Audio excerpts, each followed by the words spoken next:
It's an ML Sports Take brought to you by Welch and Company Jewelers, Stanley Law Offices, and our great friends at Burn Dairy. Go grab a deli sandwich this week at Burn Dairy. Gas up your vehicle at participating locations as well. Don't forget, in and around Central New York, they have that brand new location on Route 49 in Central Square. It's a great place to go gas up your car, grab the donuts and the coffee and the chocolate milk on the way into work as well. Syracuse football 42-14 over Holy Cross. This game was so brutally ugly for Holy Cross offensively. I mean, this was and I've said it a couple times, I'll say it again. I didn't learn a lot about Syracuse in this victory, but man, Holy Cross's offense, my God. I mean, they got 8 first downs, I believe, in the entire game, and at one point they had 9 yards rushing.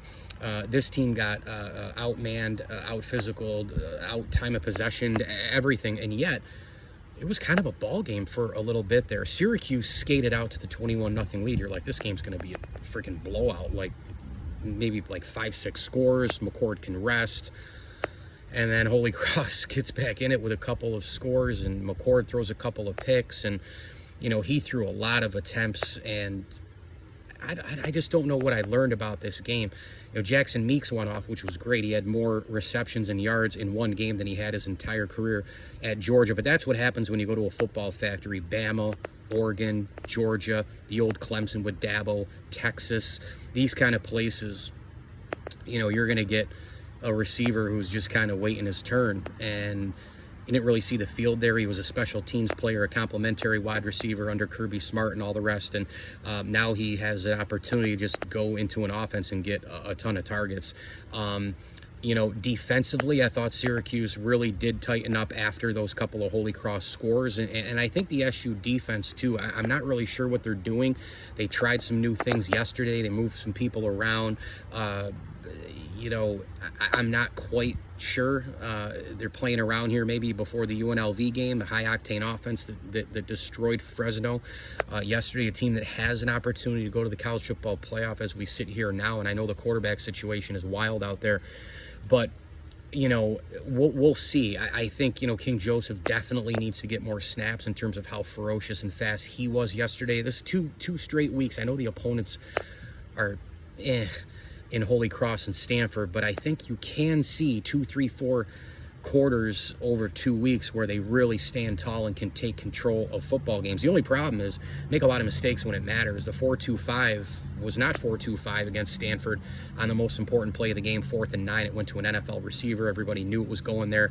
And oh, by the way, it was timeout Stanford, timeout Syracuse, and just a lot of different problems in terms of the coverage and the rush. I mean, why do you only rush 3 there, and why don't you double the best player on the other team? So those types of things Elijah Robinson is going to have to work through. Fran Brown perhaps can help him work through those as well.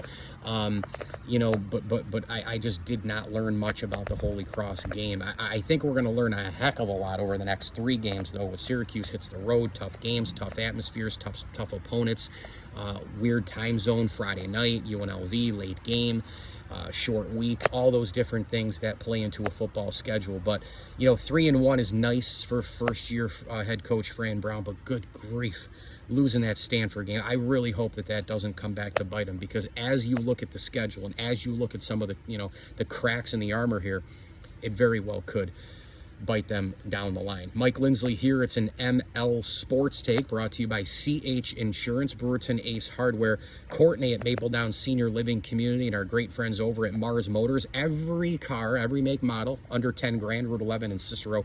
Make sure you shop the lot this coming week at Mars Motors. And we thank friends of the program as well, the Swan family, the Whitaker family, the Carey family, Craig and Jeanette Elwood, and Dom Cambereri and his family, a terrific fan of the SU Orange, of course, loves his Buffalo Sabres as well. And getting ready for the baseball postseason. I know Dom will be on the edge of his seat for the New York Yankees, although runners in scoring position, can you hit? And let's see what the Yanks do today, which against the Pirates, you don't see the urgency that Aaron Boone apparently spoke about this week to get the home field. They've gotten breaks, the Astros helping them out, and that'll be it for Houston helping them out, because I think the AL will still go through Houston in terms of the Astros beating Cleveland to help out the Yankees for the home field. Mike Lindsley again here for an ML Sports Take. Make sure you subscribe to my YouTube page at ML Sports Platter, and download and subscribe, rate and review the audio version of the podcast, of course, on Spotify, Apple, and anywhere you get podcasts on your smartphone device.